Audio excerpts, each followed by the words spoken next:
del símbolo, a través del rito, a través del ritual, a través de la ceremonia. Símbolo y mitología eran los dos grandes pilares que utilizaba la humanidad para acercarse a lo espiritual y a lo trascendente. En cambio, con la era axial esto cambia radicalmente. De hecho, hay autores como la gran doctora Armstrong que a la era axial la denomina la gran transformación. La gran transformación, ¿por qué? Porque es el momento en el que hombres y mujeres, grandes que nos podemos acercar a lo divino, nos podemos acercar a lo espiritual, nos podemos acercar a lo trascendente utilizando nuestra reflexión, nuestra indagación, el método de la inducción, el método de la deducción, la disquisición, la introspección, y que de esa forma podemos buscar y hallar, podemos llamar a la puerta y que se nos abra desde el punto de vista de la consciencia y de la espiritualidad. Y este bagaje, esta encarnación de grandes almas que plasman esto, se dan a la vez entre el siglo VI y el siglo II a.C., tanto en el Extremo Oriente como en el Mediterráneo. Concretamente, se da en el caso del Extremo Oriente, muy en particular, con el caso de Siddhartha Gautama. Yo diría que Siddhartha Gautama es el que de alguna forma inicia, el que de alguna forma cristaliza, el que de alguna forma arranca esta gran transformación que supone la era axial. Y a partir de ahí, lógicamente, a partir de la propia figura de Siddhartha Gautama Buda, toda la tradición espiritual que se pone en marcha. Pero tener en cuenta que en este periodo del siglo VI al siglo II antes de Cristo, estamos hablando también de Lao Tse, y estamos hablando del taoísmo, estamos hablando de Confucio y estamos hablando del confucianismo, pero hablamos también de la escuela china de las Cienflores y hablamos también de todo lo que tiene que ver con la tradición hinduista y con la ciencia del yoga, que se empieza a plasmar y que empieza a enraizarse precisamente también en estos siglos. Y no olvidéis que la ciencia del yoga en Occidente está muy desvirtuada, pero la ciencia del yoga tiene un componente psicológico profundísimo donde la mente abstracta desempeña un papel importantísimo, amén de que todo lo que es Sanyama, la meditación, Dharana, Dhyana, Samadhi, la concentración, la contemplación y la meditación son formas precisamente de usar y de expandir la mente abstracta. Todo esto ocurre, insisto, en el ámbito del Extremo Oriente en ese puñado de siglos. Pero fijaros, es que aquí en la zona, aquí me sitúo porque donde estoy yo, en la zona del Mediterráneo, también se conoce, también se sabe que es la época de los grandes profetas hebreos, es la época de Zoroastro y el zoroastrismo en la antigua Persia, es la época de las escuelas de misterio en Egipto, las escuelas de misterios como la Eleusinina en Grecia y, por supuesto, es la época de los grandes filósofos griegos, la época de Pitágoras, de Parménides, de Platón, que cambian por completo. Es la primera vez que los filósofos salen a hablar a la calle, que se montan escuelas, que se montan academias. ¿Y qué se enseñan en esas escuelas y academias? Pues se enseñan no rituales, no se enseñan mitología, se empiezan a enseñar conocimientos profundos de acercamiento a lo espiritual y a los temas de conciencia desde una mente abstracta que empieza por primera vez a usarse y a incorporarse en la historia de la humanidad. Y es en este contexto en el que Siddhartha Gautama Buda tiene un enorme protagonismo en la incorporación de la mente abstracta al proceso colectivo humano.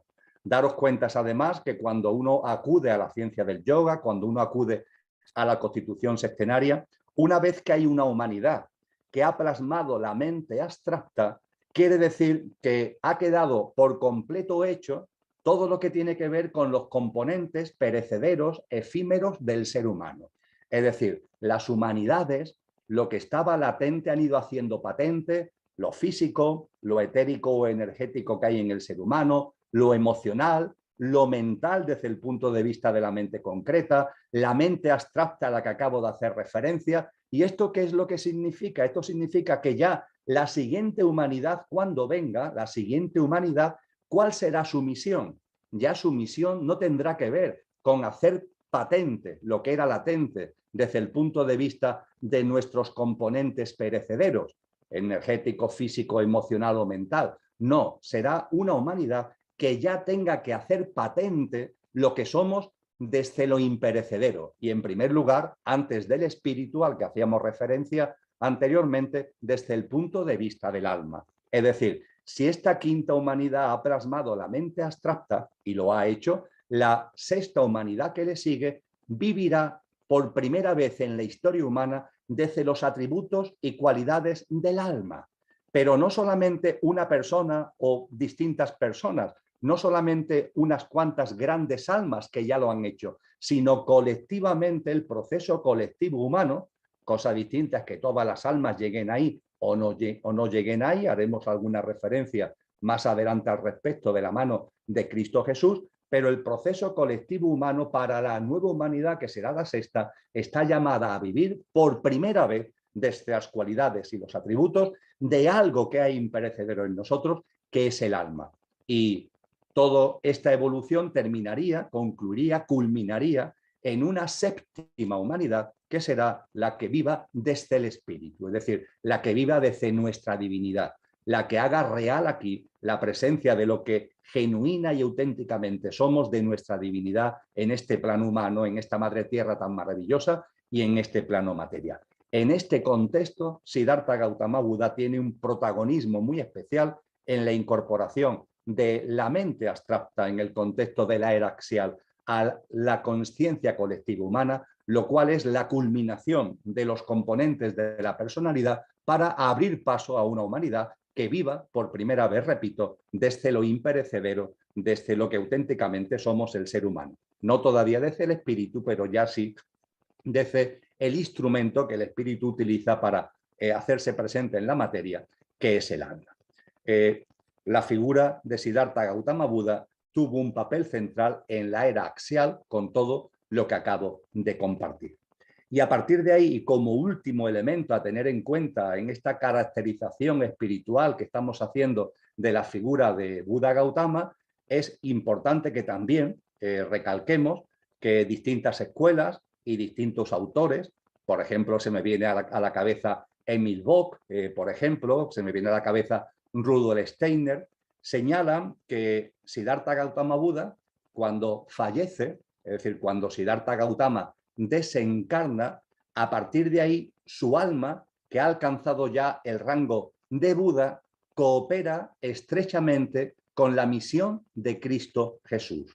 Es decir, que el alma de Buda, el alma que encarna en Siddhartha Gautama, no solamente lleva a cabo lo que acabo de compartir desde el punto de vista de la era axial, etcétera, etcétera, sino que al desencarnar, desde el punto de vista álmico, realiza una labor de apoyo, realiza una labor de acompañamiento, realiza una labor de cooperación con lo que es la misión a la que haremos referencia dentro de un momento, la misión de Cristo Jesús.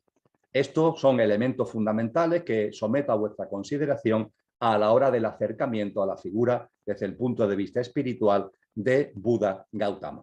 Y dicho esto, podemos pasar a Jesús de Nazaret y a partir de ahí situarlo también adecuadamente de la misma forma que de una manera breve, pero he querido que sea, aunque coloquial, rigurosa, con la figura de Siddhartha Gautama Buda, vamos a hacer ahora con la figura de Jesús de Nazaret.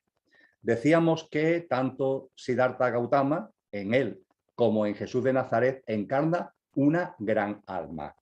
Lo que comparto con vosotros es que hay muchas tradiciones, hay muchas escuelas que consideran personalmente, así también lo percibo, así también lo entiendo, así también lo vivo, que entre las almas grandes que han encarnado en la historia de la humanidad, la que encarna en Jesús de Nazaret es la más elevada, es el alma más noble, es el alma más madura, es el alma más grande que ha encarnado en la historia de la humanidad. Punto primero. Punto segundo. Decíamos que el gran alma que encarna en Siddhartha Gautama realiza completa y plenamente su dharma, ¿verdad? Pues bien, en el caso de Jesús de Nazaret, el gran alma, la más noble, la más madura y la más elevada que jamás había encarnado en la historia de la humanidad, lo hace también plena y absolutamente, hasta el punto de que esa plenitud con la que consigue plasmar el gran alma que era, le abre las puertas en un momento concreto a poder recibir la energía crística, la energía o la fuerza crística. Concretamente, la trayectoria de Jesús de Nazaret, cuando acudimos a los textos cristianos, ¿qué es lo que nos narra? Pues los textos cristianos, el Nuevo Testamento fundamentalmente, los evangelios, las cartas de los apóstoles, los hechos de los apóstoles, ¿qué es lo que nos narran? Nos narran fundamentalmente el nacimiento de Jesús, donde hay distintos evangelistas como Lucas, como Mateo, que nos dan pistas del nacimiento de Jesús. También se nos hablan de algunos acontecimientos de su infancia, que va a Jerusalén, que va al templo de Jerusalén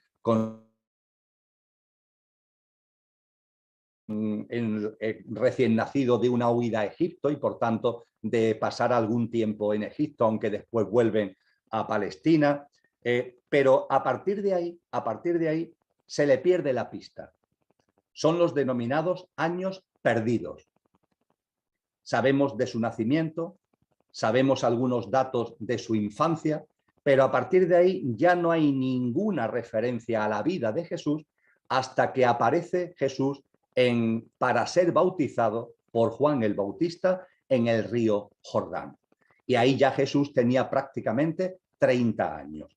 Hay un lapso de más de 3 lustros en donde no sabemos nada con certeza, y no deberíamos caer en especulaciones, no deberíamos caer en invenciones, porque no hay ningún documento, ni los evangelios oficiales, ni los evangelios apócrifos, que nos den pistas de lo que Jesús hizo durante esos años. Lo que sí sabemos con certeza, y eso no es especular, es que esos años, estuviera donde estuviera, viviera como viviera, esos años sirvieron para que ese alma elevadísima plasmara en la realidad todo lo que es, todo lo que era, para que toda su potencia, para que toda su energía, para que toda su vibración la plasmara en la realidad, hasta el punto que esa plasmación plena dármica de esa alma inmensa posibilitó que recibiera en un momento concreto esa fuerza que se conoce como la fuerza crística o como la energía crística. La fuerza crística o la energía crística tiene que ver ni más ni menos, amigos y amigas, que con el verbo. Y el verbo es la vibración que posibilita que de aquello que no tiene origen surja todo lo originado. Para que de aquello que no tiene origen aparezca todo lo originado, hace falta como una herramienta, hace falta como un instrumento, hablando coloquialmente, y eso es lo que en el ámbito oriental se llama una emanación, y es lo que en el ámbito del cristianismo se denomina el verbo. Es lo que la astrofísica actual denomina una vibración, una fluctuación del vacío. Nos dice la astrofísica actual que antes del Big Bang hubo una inflación cósmica y el recalentamiento en el seno de esa inflación cósmica es lo que provoca el Big Bang que da origen al universo. Pero a su vez, al preguntarse la astrofísica, bien, ¿y esa inflación cósmica de dónde surge? ¿De dónde deviene? Nos habla de que esa inflación cósmica que origina el Big Bang tiene como razón de ser una fluctuación del vacío, un vacío preexistente, y ese vacío preexistente vibra, y una fluctuación, una vibración de ese vacío origina una inflación cósmica en cuyo seno por recalentamiento se produce el Big Bang que genera el universo. Pues bien, cuando hablamos en términos de lo crístico es esa vibración. Lo crístico es esa vibración pura y primigenia que hace como de bisagra, como de herramienta para que de lo inmanifestado aparezca lo manifestado. Por eso, precisamente, el Evangelio de San Juan comienza diciendo: al principio fue el Verbo, y el Verbo era Dios, y el Verbo estaba con Dios. Esa vibración pura y primigenia, ese Verbo, esa emanación es lo crístico. Y lo crístico tiene la capacidad de, esto el hinduismo en particular lo enseña muy bien, tiene la capacidad de tener la perspectiva nirguna, pero también la perspectiva saguna. Esto pido que lo reflexionéis. Es un elemento que trasciende lo que estamos compartiendo aquí en estos momentos, pero es una reflexión interesantísima para nuestro propio camino espiritual. En el hinduismo y en las tradiciones espirituales orientales se nos dice que todas las fuerzas que hay en el cosmos pueden ser contempladas y pueden ser vividas desde la perspectiva nirguna y desde la perspectiva saguna. Y ambas son complementarias, no son excluyentes, sino que son complementarias. Con estos dos términos de nirguna y de saguna, ¿a qué están haciendo referencia? Pues trayéndolo a nuestro idioma, podríamos decir que es una perspectiva impersonal, nirguna, o una perspectiva personal, saguna, y ambas son complementarias. Dice el hinduismo que a Brahman, a la divinidad más pura, nos podemos acercar desde la perspectiva Nirgunam Brahman o desde la perspectiva Saguna Brahman, y que las dos son válidas, es decir, podemos ver la divinidad como algo impersonal, aquello que no tiene origen, un vacío, entre comillas, preexistente, una nadeidad, como a mí me gusta llamarla, que siempre ha existido, siempre es y siempre existirá, pero también nos podemos acercar a la divinidad cálidamente, podemos dialogar con ella, podemos orar, podemos mantener una interconexión con ella, nos podemos sentir acompañados, por eso que los cristianos denominan el Padre, que también podríamos denominar la Madre, podemos sentir ese acompañamiento, podemos sentir esa presencia, podemos sentir esa íntima conexión. Eso sería saguna, la perspectiva personal. Y lo impersonal y lo personal van juntos en todas las grandes fuerzas que hay en la creación y que hay en la manifestación. Y lo mismo ocurre con lo crístico. Lo crístico es una fuerza, es ese verbo primigenio, es esa vibración pura y primigenia que desencadena toda la creación, viniendo de lo que no tiene origen. Pero en paralelo podemos contemplarlo como una fuerza con capacidad de hacerse presente, con capacidad de encarnar. Y en lo que aquí y ahora nos interesa, y centrando el asunto para no irnos por derroteros que escapan por completo de este marco, esa fuerza crística llega a la madre tierra, llega a la humanidad cuando se dan las condiciones pertinentes para que ello se produzca. Y las condiciones pertinentes, ¿cuáles son? Primero, una humanidad, seguro que también una madre tierra, que había ido evolucionando consciencialmente, generando las condiciones que con la era axial, con la incorporación de la mente abstracta a la conciencia colectiva humana, ya se dan las condiciones, y en ese momento se necesita a su vez una gran alma, la encarnada en Jesús de Nazaret, que plasme plenamente su Dharma, que plasme y realice plenamente su potencial, y que al realizar plenamente su potencial sea el receptor, sea el recibidor de esa fuerza crística. Y en Jesús de Nazaret, esa fuerza crística llega en el momento en el que simbólicamente recibe el bautismo en el río Jordán, donde los evangelios cristianos describen esa voz que aparece, que se oye en el cielo, que dice: este es mi Hijo muy amado, con el que tengo contento. Ahí es cuando la fuerza crística empieza a llegar a Jesús de Nazaret, porque su gran alma, insisto, la más elevada que había encarnado en la historia de la humanidad, al cumplir su Dharma, se abre a esa posibilidad. Nos dicen también los que más han estudiado este asunto que la fuerza crística es tan tremenda que en primer lugar obliga a Jesús de Nazaret a retirarse al desierto. Inmediatamente después del bautizo, Jesús de Nazaret, ya con la fuerza crística llegando a él, se retira 40 días y 40 noches al desierto para, en introspección, en meditación, en ayuno, recibir esa vibración tan inmensa, recibir esa fuerza tan inmensa, y que incluso en los siguientes años de vida esa fuerza crística todavía sigue llegando a él. Es decir, no es que llegue de sopetón, requiere un proceso que posiblemente tiene una culminación tremenda en esta escena que los textos cristianos denominan la transfiguración, cuando Jesús le quedan todavía 8 meses de vida aproximadamente, y sube un monte acompañado de varios discípulos, y narran los evangelios que allí se encuentran como formas de luz, con la figura de Moisés, con la figura de Elías, y que el propio Jesús se transfigura y se convierte en un ser de luz. Ahí ya la fuerza crística está plasmándose plenamente, ahí la fuerza crística se está reflejando plenamente en este precioso acto de la transfiguración de Jesús, que posiblemente tuvo su culminación en el momento de la muerte en el madero, del momento de la crucifixión, cuando Jesús dice esas hermosas palabras de: Padre, te encomiendo mi espíritu, esa encomienda del espíritu, que es ese espíritu crístico puro que en él ha llegado, que en él se ha hecho carne, y nunca antes se había hecho carne en la historia de la humanidad. Este es el elemento crístico, y es por lo que, si decíamos que Siddhartha Gautama de pleno derecho tiene el rango de Buda, Jesús de Nazaret de pleno derecho tiene el rango de Cristo, y es por esto por lo que conviene llamarlo, para enfatizarlo y para subrayarlo, Cristo Jesús. Y esta encarnación crística, cuando hablábamos antes de la evolución humana, cuando hablábamos de lo que cada humanidad va aportando, una vez que en esta quinta humanidad ha encarnado lo crístico, todo está cumplido, amigos y amigas, todo está cumplido. Son también palabras de Jesús poco antes de expirar en el madero. Todo está cumplido. Todo está cumplido, ¿por qué? Porque todo lo que había que hacer desde el punto de vista de la evolución en consciencia se ha plasmado. Y no se ha plasmado evolucionando, de grandes almas que han ido encarnando, de una madre tierra que también va evolucionando al unísono y siendo el gran receptáculo de la evolución de la propia humanidad, y todo queda cumplido. A partir de ahí, la quinta humanidad ha hecho sus deberes, y lo que nos entramos ya es en los derroteros que nos conducen a una nueva humanidad.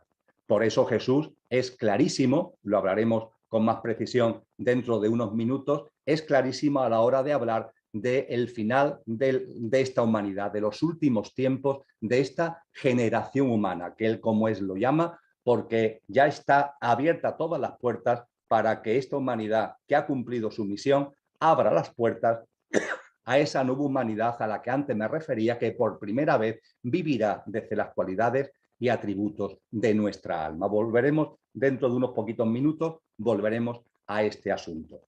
Es así como sitúa entre vosotros lo que tiene que ver con la figura espiritual, en primer lugar de Siddhartha Gautama, transformado en Buda, en segundo lugar de Jesús de Nazaret, transformado en Cristo Jesús. Pasamos al segundo bloque que quería compartir con vosotros, que es un bloque en donde, como vais a tener el texto a vuestra disposición, me va a permitir ser más breve en lo que voy a compartir en estos minutos, y que tiene que ver con el sendero de la autotransformación. Y en el sendero de la autotransformación, permitirme una serie de reflexiones en cuanto a la transformación interna que Siddhartha Gautama Buda y Cristo Jesús nos plantean por una parte, y la práctica de vida que ello conlleva. En el caso de Buda Gautama hay un término que lo define de una forma muy clara. El término es la iluminación. La iluminación. Seguro que la habéis escuchado y seguro que lo habéis asociado a la figura de Buda Gautama. Efectivamente, Buda Gautama vive esa iluminación, vive esa plenitud que tiene que ver con ese gran alma que cumple su dharma, que adquiere el rango búdico, y que esa iluminación lo que significa es tomar conciencia de la verdadera naturaleza de uno mismo. Tomar conciencia de la verdadera naturaleza de uno mismo. En el lenguaje místico, en el lenguaje místico oriental, en el lenguaje místico sufi de la religión islámica, en el lenguaje místico cristiano, podríamos decir que es la experiencia de Dios. El tomar conciencia plenamente, el tomar conciencia con plenitud de nuestra auténtica naturaleza. El darnos cuenta que Dios es yo, como decía el místico sufí Al-Halal, que Dios es yo y yo soy Dios cuando ceso de ser yo. Cuando dejo de enfrascarme, de aferrarme a Emilio, en ese momento en el que ceso de ser yo, se abre la compuerta que permite que vuelva al hogar, que se cierre el círculo, y que Dios es yo y yo soy Dios. Es decir, esa transformación en lo que realmente sois es una toma de conciencia sobre lo que realmente somos. Y como muy bien enseña el budismo, esta experiencia divina, esta experiencia de Dios, esta toma de conciencia sobre nuestra auténtica y verdadera naturaleza, que es la iluminación, se manifiesta en la vida de la persona que lo está experimentando, en términos de paz, en términos de amor, en términos de felicidad incausada, no por las circunstancias externas, sino que es una felicidad como la que está ahí en nuestro ser, la felicidad como expresión natural del ser que somos, y de un enorme sentido de la unidad con el universo y con la vida. Esto es lo que conlleva la iluminación. En el ámbito cristiano, si acudimos a la figura de San Juan de la Cruz, define maravillosamente lo que es esa transformación en Dios, esta experiencia de iluminación, cuando en una carta en el año 1582, San Juan de la Cruz nos escribe: el más perfecto grado de perfección a que en esta vida se puede llegar, que es la transformación en Dios. Ahí está, la toma de conciencia de nuestra verdadera naturaleza y una vida en coherencia con esa naturaleza de la que hemos tomado conciencia. Y esto está íntimamente ligado, va de la mano por completo con lo que Cristo Jesús denomina el nacer de nuevo, el nacer de nuevo. De hecho, San Juan de la Cruz bebe de esa expresión de Cristo Jesús del nacer de nuevo. El nacer de nuevo, que es una práctica de vida en el aquí y ahora que comporta una radical y absoluta transformación. Dice Cristo Jesús en el Evangelio de Juan, en el capítulo 3, a un rabí judío llamado Nicodemo, le dice: Nicodemo, hay que nacer de nuevo, hay que nacer de nuevo. Y Nicodemo le pregunta: maestro, ¿cómo puedo volver al vientre de mi madre? Y Jesús, compasivamente y amorosamente, le dice a Nicodemo: Nicodemo, ¿tú eres un rabí judío y no sabes de lo que te estoy hablando? Nicodemo, te aseguro que hay que nacer de nuevo, del agua y del espíritu, del agua y del espíritu. Ese nacer de nuevo del agua y del espíritu significa que hay que nacer de nuevo plenamente. Yo diría que es una expresión casi expuesta con vehemencia. Y lo que Cristo Jesús nos reclama es que muramos en vida para resucitar en vida.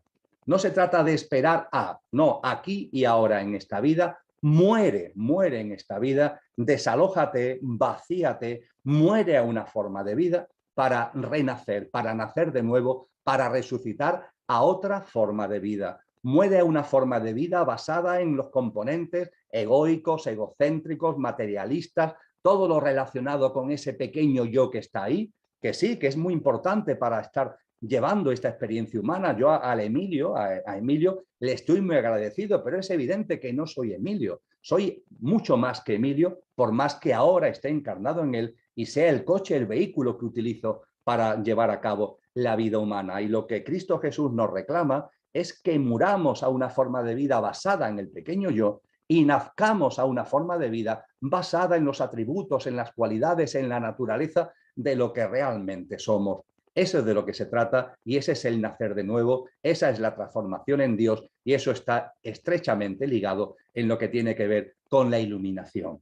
Con lo que la iluminación de Siddhartha Gautama Buda, el nacer de nuevo de Cristo Jesús, tienen como nexo de unión esta transformación en Dios, en palabras de San Juan de la Cruz, y van íntimamente ligadas. Nos están hablando, cambia la cultura, cambia el contexto geográfico, cambia la época, pero nos están hablando exactamente de lo mismo.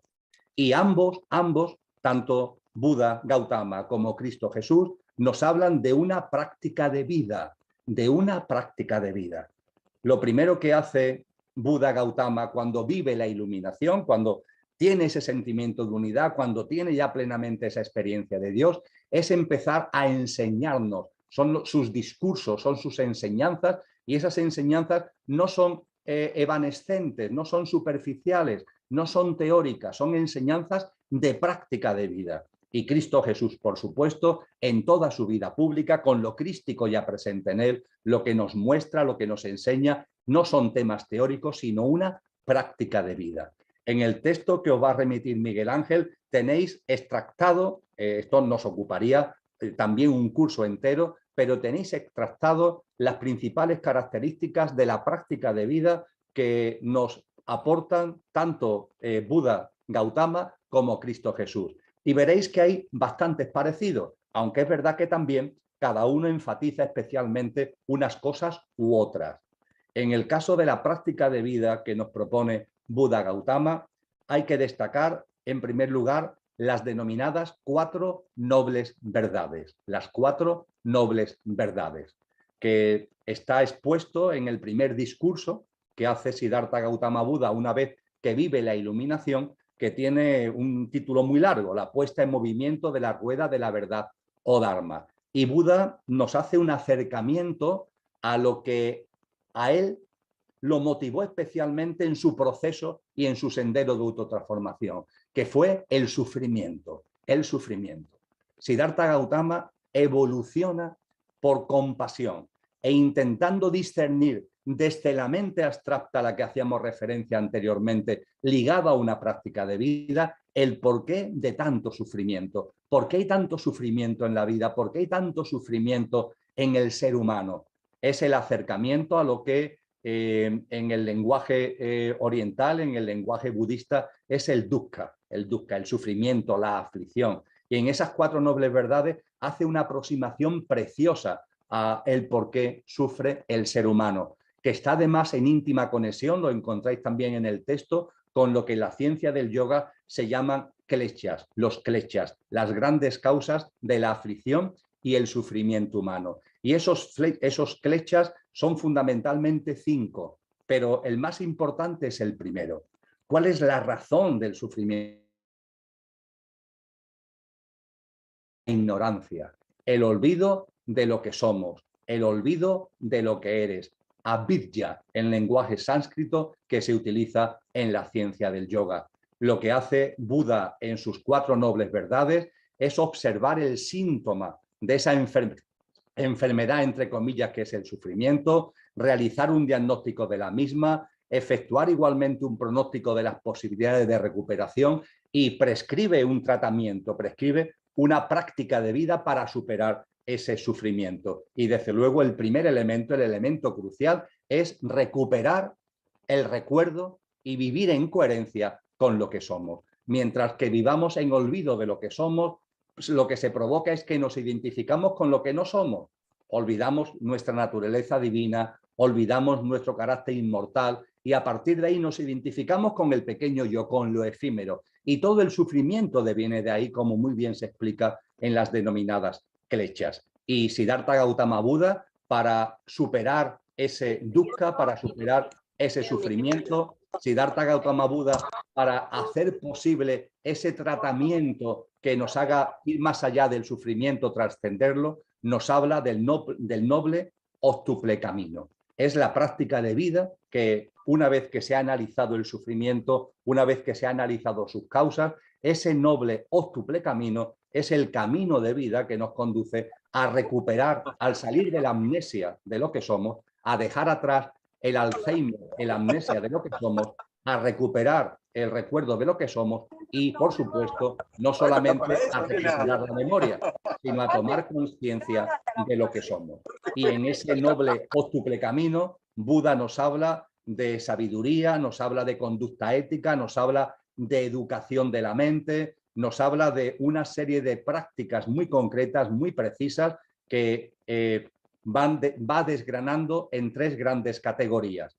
Por un lado la sabiduría, por otra parte, como os comentaba, la conducta ética o virtud y por otra parte el entrenamiento de la mente. Y dentro de todo ello nos llama y nos enseña al pensamiento correcto, al hablar correcto, al actuar correcto, al medio de vida correcto, a la ejercitación correcta, a la atención correcta y a la meditación correcta. Y cuando utilizamos para cada una de estas expresiones el calificativo de correcto, esto viene de un término pali que es sama, que significa plenitud, es decir, no entender lo correcto como un juego dual de la mente, esto está bien, esto está mal, correcto, incorrecto, sino que esa corrección en todo, en la visión, en la comprensión, en el pensamiento, en el hablar, en el actuar, hasta llegar a la meditación que nos reclama Buda, esa expresión correcta tiene que ver con la coherencia, tiene que ver con la perfección, tiene que ver con la plenitud en el desarrollo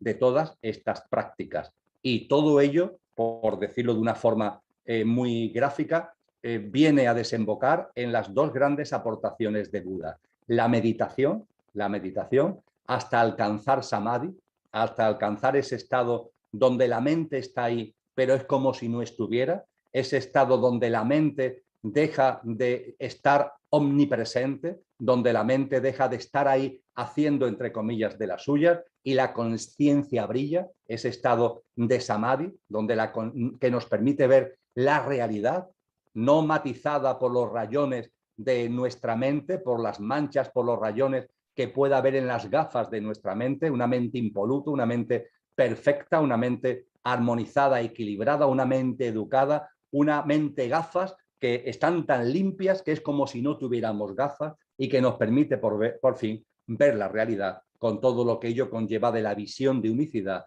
de la existencia y de la creación. Y junto con la meditación, la acción consciente, lo interior y lo exterior. Esto también es muy importante en Siddhartha Gautama, en las enseñanzas del Buda Gautama. No es una enseñanza de retiro, no es una enseñanza de recogimiento, es una enseñanza de acción consciente, de acción en el mundo.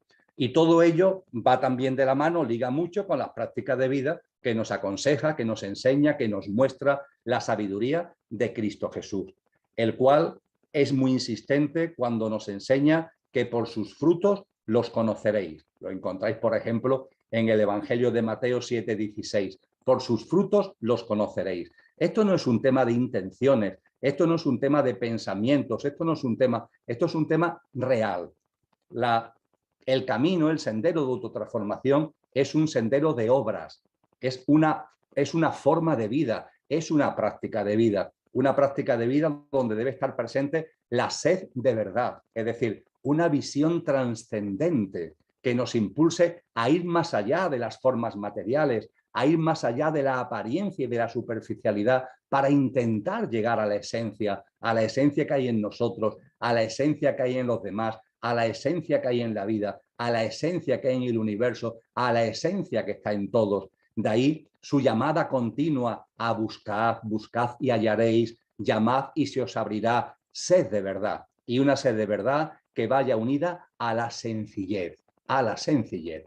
Este no es el camino de los engreídos, este es el camino de la gente sencilla, entendiendo por personas sencillas aquellas que van avanzando en sabiduría, pero que por ello no hacen que se salgan de la modestia, de la humildad y no caen, por supuesto, en ningún tipo de prepotencia ni de mirar a nadie por encima del hombro, ni de creerse nada superior a nadie. Este es el camino que nos enseña Jesús, al que liga igualmente el camino de la fe, un vocablo que en los evangelios cristianos aparece con mucha frecuencia en la boca de Jesús y que no tiene nada que ver, amigos y amigas, con lo que la fe hoy coloquialmente se dice acerca de ella.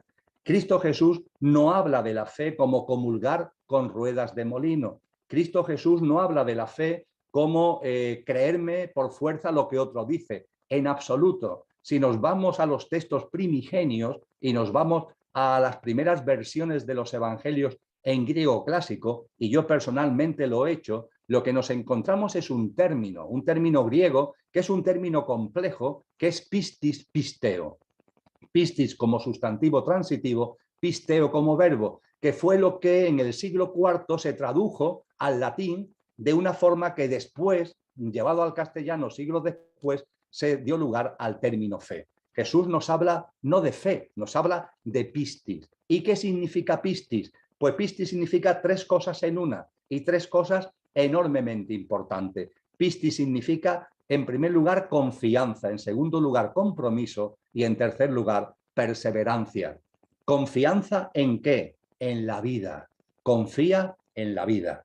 Date cuenta de que todo tiene su sentido profundo, de que la vida está llena de causalidades, que todo tiene su porqué y su para qué. Incluso las noches oscuras tienen un sentido profundo en la vida personal y en la vida colectiva. Confía en la vida, confía en la vida. La vida nos abraza, la vida nos ama, la vida nos envuelve. Confía en la vida. No andes por la vida desconfiando de la vida, temeroso hacia la vida. Confía plenamente en la vida. La fe, pistis, es en primer lugar confianza en la vida. En segundo lugar, amigos y amigas, es compromiso. ¿Compromiso con qué? Contigo mismo, con lo que de verdad eres, con tu naturaleza divina, con tu verdadera esencia. Comprométete con eso. No te comprometas con los tesoros de tu pequeño yo, no te comprometas con aquello que a tu pequeño yo egoico, egocéntrico le puede llamar la atención, no te comprometas con lo que los influjos de esta sociedad egoica y egocéntrica te están poniendo permanentemente por delante de los ojos y te intentan llevar hacia ello. No, comprométete con lo que eres. Sé auténtico, sé ejemplar, saca lo mejor de ti mismo, ponlo al servicio de los demás. Ama al prójimo como a ti mismo desde ese compromiso para sacar de ti mismo tu auténtica esencia, tu auténtica naturaleza, tu auténtico ser. Y todo ello con perseverancia, es decir, con constancia. No es esfuerzo, no es trabajo, es constancia. Confío en la vida y me comprometo conmigo mismo, y esa confianza y ese compromiso la voy ejercitando desde la continuidad, desde la constancia. Y ese sacar lo mejor de nosotros mismos lleva a practicar la compasión y lleva a practicar el compartir, la compasión universal hacia todas las formas de vida sin excepción. Como dice el voto del Bodhisattva, a todos el compromiso, el amor, la compasión hacia todos los seres sintientes de todos los reinos, de todos los mundos. Una compasión que todo lo abarca desde el amor más sublime. A eso nos llama Cristo Jesús. Y dentro de ese camino, el compartir, el confiar en la vida, y a partir de con que confiamos en la vida, tener una visión abundante de la vida. No ver la vida desde la escasez,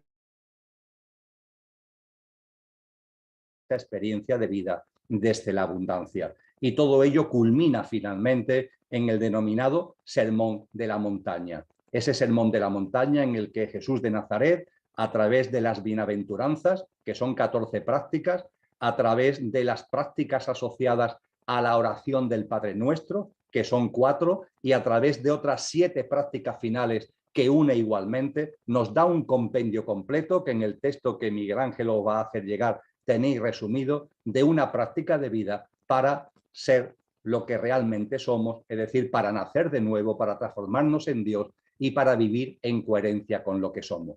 Y dicho sea por fin, y con esto termino, este acercamiento a las enseñanzas de Buda Gautama, de las prácticas de vida y de las enseñanzas sobre estas prácticas de vida de Cristo Jesús, la importancia que Jesús le da a la afinidad álmica. Jesús nos muestra con claridad que el protagonismo en nuestra vida, amigos y amigas, no pueden ser las relaciones familiares.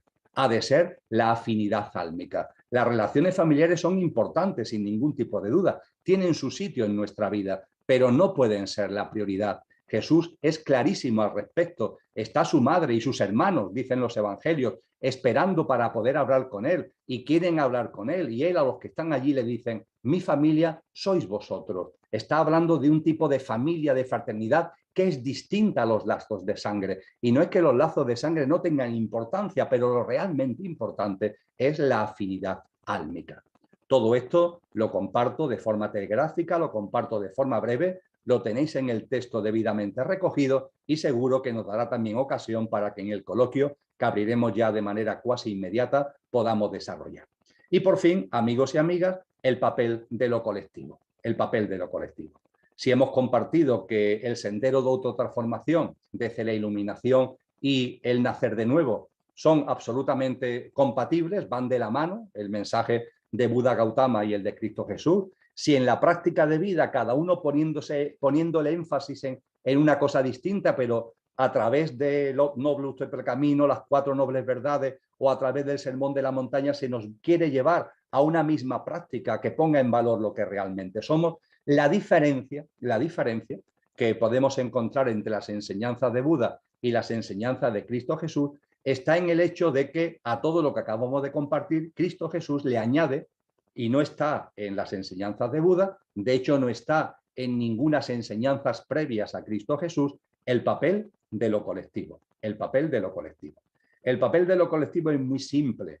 El entendimiento de que hay una evolución en conciencia. Una evolución en conciencia que es personal, el sendero de autotransformación, y también es colectiva. Es colectiva desde el punto de vista de la humanidad, la conciencia humana. Es también colectiva desde el punto de vista de la Madre Tierra, la conciencia planetaria. Hay una evolución en conciencia. Y esa evolución en conciencia se plasma en ciclos. Y los ciclos van desarrollándose de una forma que, salvando las escalas, siempre es la misma. Un nacimiento, una paulatina plasmación, una culminación, y a partir de ahí abrir las puertas a el fin de ese ciclo y el inicio de un ciclo nuevo. Es lo que nos enseñan las células. La célula nace, se desarrolla, cumple su función, y a partir de ahí, en el seno de la célula, aparecen las fuerzas creativas necesarias para que por gemación, por mitosis, aparezca una nueva célula, un nuevo ciclo. Así ha ido evolucionando la humanidad a través de distintas células, a través de distintas humanidades. Ahora estamos en la quinta de esas células. Cristo Jesús enfatiza de que estamos además en el final de esta generación humana y a partir de ahí, como os comentaba hace un rato y también compartía que haría alguna aclaración al respecto, dice que todo está cumplido. Todo está cumplido. Y sé que esta expresión sorprende mucho. ¿Cómo que todo está cumplido? El final de esta generación humana, todo está cumplido, pero se dijo hace 2000 años. Esto, amigos y amigas, nos lleva a plantear lo último que en esta exposición, entraremos en detalle si lo veis oportuno, en el coloquio, en el diálogo que vamos a mantener, lo último que quiero haceros llegar. Cuando nos acercamos a lo espiritual, con rigor, con profundidad, el tiempo es otra cosa. Daros cuenta que las tradiciones espirituales nos han hablado siempre de que hay dos tipos de tiempo. Lo encontramos muy bien reflejado en la mitología griega, donde hay dos figuras muy interesantes, Cronos y Kairos. Cronos y Kairos. Cronos es muy importante, es el padre de Zeus, y Cronos es el tiempo cronológico. Podríamos decir el tiempo de la materia, el tiempo de la realidad material, que es lineal y que siempre es el mismo. Es ese tiempo cronológico que nosotros medimos en cronómetros, en calendario, eso es Cronos. Y efectivamente el mundo de la materia, la realidad material, va pasando, evoluciona, correspondiéndose a Cronos, al tiempo cronológico, al tiempo lineal. Pero en la mitología griega, junto con Cronos, hay otro tiempo, el tiempo espiritual, que es el tiempo al que los griegos denominaron Kairos. Kairos. Y Cronos y Kairos son distintos, porque Cronos, como tiempo de la materia, es siempre igual. Un segundo siempre es un segundo, un minuto son siempre 60 segundos, una hora son siempre 60 minutos, un día son siempre 24 horas, un año son siempre 365 días en números redondos y así podríamos continuar. Eso es Cronos, pero los tiempos espirituales no funcionan así. Los tiempos espirituales tienen que ver con la evolución de la conciencia y con los ciclos, de modo y manera que el tiempo espiritual durante una parte del mismo va al unísono con Cronos, pero hay un momento determinado que Cronos sigue igual, pero el tiempo espiritual se acelera. El tiempo espiritual se acelera porque el ciclo se precipita. Es ese momento en el que la célula ya ha cumplido lo que tenía que hacer y ha de dar nacimiento a la nueva célula. En ese momento, en conciencia y espiritualmente hablando, el tiempo se acelera. Fijaros, para que lo entendáis mejor, es como un río que fuera dirigido hacia una catarata. Un río, la habréis visto personalmente o en películas o en documentales, un río que en un momento concreto tiene una cascada, tiene una catarata. Cuando está a muchos kilómetros, el río lleva su ritmo. El ritmo, dependiendo de la época del año, de que llueva más, de que llueva menos, lleva el ritmo que corresponde. Eso es Cronos, eso es Cronos. Pero cuando se va acercando a la catarata, cuando ya le va quedando poco a la catarata, ¿qué le pasa a ese curso del río? Que se acelera. Las aguas van más rápidas, incluso hay removimientos, ¿verdad? Pues bien, el punto en el que las aguas se aceleran, porque el cambio de ciclo, que es lo que representa la catarata, se va acercando, el momento en el que las aguas se aceleran y hay removimientos, eso es Kairos, es el momento en el que lo que entra en juego ya no es Cronos, sino que es el tiempo espiritual. Jesús de Nazaret lo que nos dijo hace 2000 años en Cronos, es que ya había empezado el movimiento de las aguas debido a la cercanía de las cataratas. Y nos dijo además y nos dio una serie de señales para que fuéramos conscientes de cuándo nos estuviéramos acercando a esas cataratas. Unas señales que son muy precisas, que están muy detalladas en el Nuevo Testamento y que si acudimos a ella, la verdad es que en muchos casos podemos ver que esas señales están ya entre nosotros. Y claro, esas señales son señales que nos muestran también ese aceleramiento y también esos removimientos, no son los dolores del parto de los que habla Jesús de Nazaret. Y fijaros, no tengo ningún tipo de duda que entre muchos de vosotros y muchas de vosotras esto ya se está percibiendo. Es decir, esta diferencia entre Cronos y Kairos ya lo estáis percibiendo. ¿No hay entre vosotros y vosotras muchos que sentís que todo va muy rápido? Que los días son muy cortos, que las semanas pasan muy rápidas, que los meses se van volando, que hace nada estábamos a comienzos de año y ya estamos a mitad de mayo. ¿No tenéis la sensación de que todo se está acelerando? Hombre, si miramos el cronómetro, el reloj y el calendario, crono sigue siendo crono, los minutos siguen siendo minutos, las horas siguen siendo horas, etcétera, etcétera, etcétera. Pero en muchos de nosotros hay esa sensación de que hay una aceleración. Esa percepción, esta sensación de que hay una aceleración, significa que en consciencia empezamos a percibir ese kairos y ese tiempo espiritual que efectivamente lleva un ritmo que ya no es el ritmo de Cronos y que nos está anunciando que estamos llegando hacia algo, hacia esa catarata, hacia ese cambio de ciclo. Ese cambio de ciclo que es la gran... demás. Es el cambio de ciclo que conlleva el final de una generación humana para el inicio de la siguiente, lo que dará lugar, lo que se plasmará en esa catarata que en el cristianismo se llama la parusía, la presencia de lo crístico, la presencia de lo crístico plena, el hacerse presente en lo de fuera y el hacerse presente en nosotros, que esa fuerza de lo que realmente somos se haga cada vez más presente hasta que haya una masa crítica que originará ese momento catarata al que vengo haciendo referencia. Y en ese contexto, y junto con la parusía, lo que en el cristianismo se denomina el corte o cortamiento, porque lo que se nos enseña es que a esa nueva humanidad irán aquellas almas que en libre albedrío quieran participar, quieran ser semillas activas y quieran participar en la nueva humanidad. En esa nueva humanidad, amigos y amigas, como hay que vivir desde las cualidades de lo álmico, eso significa gráficamente expresado que la lámpara de aceite de nuestra alma no tiene que estar llena, no se nos pide todavía que seamos grandes almas, pero sí tiene que tener un nivel mínimo requerido.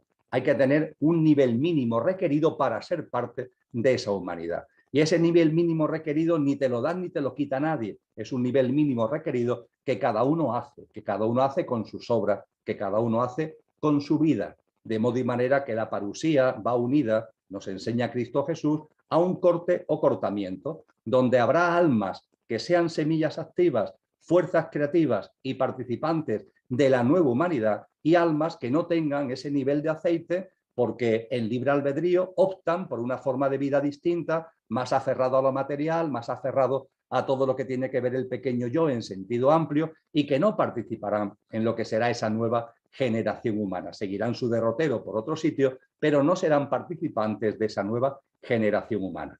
Es este elemento cíclico, es esta enseñanza acerca de lo que son generaciones humanas, es esta enseñanza acerca del final de esta generación y las señales que acompañan al final de esta generación y lo que vendrá después como nueva generación humana, lo que marca la diferencia entre las enseñanzas que podemos encontrar en Siddhartha Gautama Buda y las que encontramos en Cristo Jesús. Y tiene su porqué, porque cuando Buda realiza sus enseñanzas, las realiza en el contexto histórico en el que las realiza. Tiene como gran elemento impulsor la plasmación, ni más ni menos que la mente abstracta en el consciente colectivo humano, y preparar finalmente ya todo el terreno para que pueda llegar la semilla de lo crístico a la evolución en conciencia de la humanidad y a la evolución en conciencia de la Madre Tierra. Yo, por mi parte, amigos y amigas, por mi parte, Miguel Ángel, he terminado esta exposición inicial y ahora, si queréis, pues tenemos por delante un tiempo de diálogo y un tiempo de coloquio. Quedo a partir de aquí a vuestra disposición. Emilio, pues muchas gracias por tu generosidad. También es importante que te hidrates, que descanses un poquito.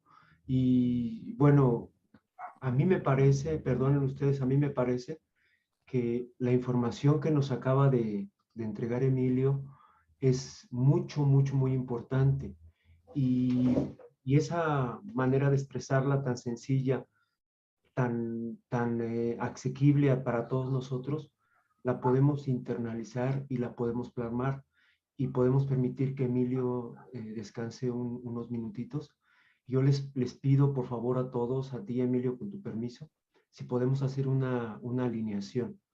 Si esto que nos comentó Emilio nos hace sentido, vamos a plasmarlo en esta estructura biológica, porque está ahí en nuestro campo etérico. Si están aquí en la conferencia, si estamos aquí en la conferencia, es porque algo nos movió, algo nos lleva a hacer a tomar esa iniciativa de Emilio Carrillo de ir caminando hacia una nueva forma humana de sociedad, hacia unos nuevos grupos humanos con otros valores más cooperativos, dejar a un lado la competencia, como lo hacen nuestras propias células, como lo hacen las otras formas de vida en las diversas manifestaciones, en el desierto, en la selva, en el mar, cómo esas formas de vida colaboran. Entonces, yo les pido, por favor, para internalizar todos esos conceptos, todo esto que nos platicó Emilio, podemos hacer una alineación, permitir que Emilio se hidrate y que nosotros podamos respirar. Entonces, les pido, por favor, si nos llevamos las manos al corazón, pueden llevarse sus manitas al corazón, y podemos llevar la atención a la respiración. Puedes mantener tus párpados arriba o tus párpados los puedes cerrar y puedes llevar tu atención a la respiración. Y desde tu corazón, desde el corazón de todos, desde el corazón del grupo, agradecemos primero a estas grandes figuras, a Siddhartha Gautama Buda, a Jesús de Nazaret, que a través de la voz de Emilio Carrillo nos dejan sus enseñanzas y nos permiten tomar lo que nuestra vibración álmica tenga disponible, con lo que nuestra vibración álmica resuene de las enseñanzas de la figura de Buda y de Cristo. En ese sentimiento de gratitud, nos ubicamos en un espacio por encima de tu cabeza. Puede ser una flor, un sol, un ángel, lo que para ti representa una instancia superior de conciencia.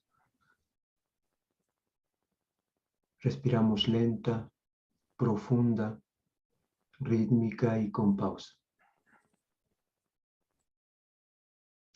Lenta, profunda, rítmica y con pausa. Visualizamos cómo desde ese espacio, desde ese lugar, a través de un cordón de plata, desciende esa energía álmica hasta tu cabeza, específicamente hasta tu glándula pineal. Tu respiración es lenta, profunda, rítmica y pausada. Y desde tu glándula pineal desciende hacia el corazón, específicamente a un lugar, el nodo sinusal. El nodo sinusal de tu corazón. Nuevamente regresa esa energía e información hasta ese espacio, hasta esa visualización que ya has tenido de tu alma. Alma, cabeza, corazón, tu alma. Alma, cabeza, corazón.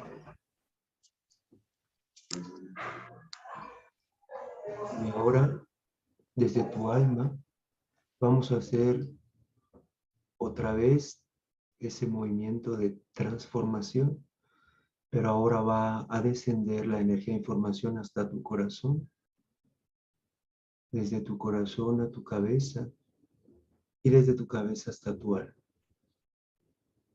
Alma, corazón, cabeza, alma. Y percibe esos dos movimientos. El primero con un sentido dextrógiro y el segundo un sentido levógiro. Y cómo esa modificación del vacío, esa vibración del vacío, ese verbo se va asentando en tu cuerpo etérico y de ahí, a través de tus estructuras cerebrales van quedando en ti. Van quedando de acuerdo a tu vibración álmica, todo lo que hemos escuchado en la conferencia y lo que Emilio va a compartir. Tu respiración lenta, profunda, rítmica y pausada. Y con un inmenso sentimiento de gratitud hacia nuestras figuras, hacia nuestros avatars y hacia Emilio Carrillo. Poco a poco vamos regresando al aquí, a la hora. A través de estos medios virtuales nos conectamos nuevamente como grupo. Y que la luz, el amor y el poder restablezcan el plan sobre la tierra. Y que todos podamos cumplir nuestra parte. Muchas gracias.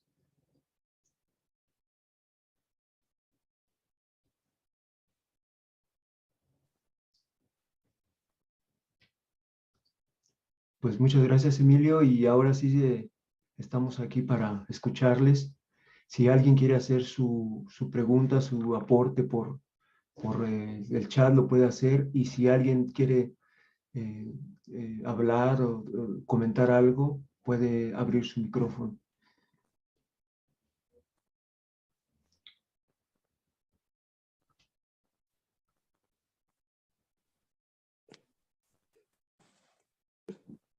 Bueno, yo quería pedirle a Emilio si nos puede ampliar un poquito. Perdón, ¿quién habla? Si nos ayudas con tu Yasmín. nombre y de dónde. Yasmín. Adelante, Yasmín, de Panamá. Hola, hola. Mira, yo quería, Emilio, si nos amplías un poquito lo de los kleshas cuando nos hablaste en las prácticas. Eso, ¿qué son los kleshas y de qué se trata? Gracias. Perfecto. Pues Miguel Ángel, voy atendiendo cada pregunta, ¿no? Tal como se van haciendo, ¿verdad? Sí, claro que sí, Emilio. Sí, por favor. Perfecto.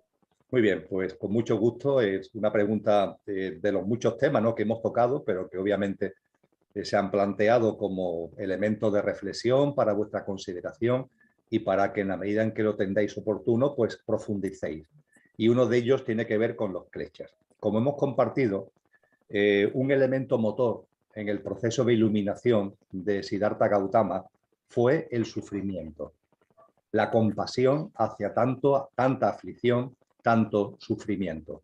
A partir de ahí, como ya hemos dicho, aparecen las 4 nobles verdades y como diagnóstico, receta, tratamiento del sufrimiento a partir de las 4 nobles verdades, el noble óctuple camino al que también hemos hecho referencia. Pues bien, en este contexto hay una similitud enorme, hay una relación de vasos comunicantes con lo que la ciencia del yoga denomina los kleshas, que son, como ya compartía, las grandes causas de la aflicción humana.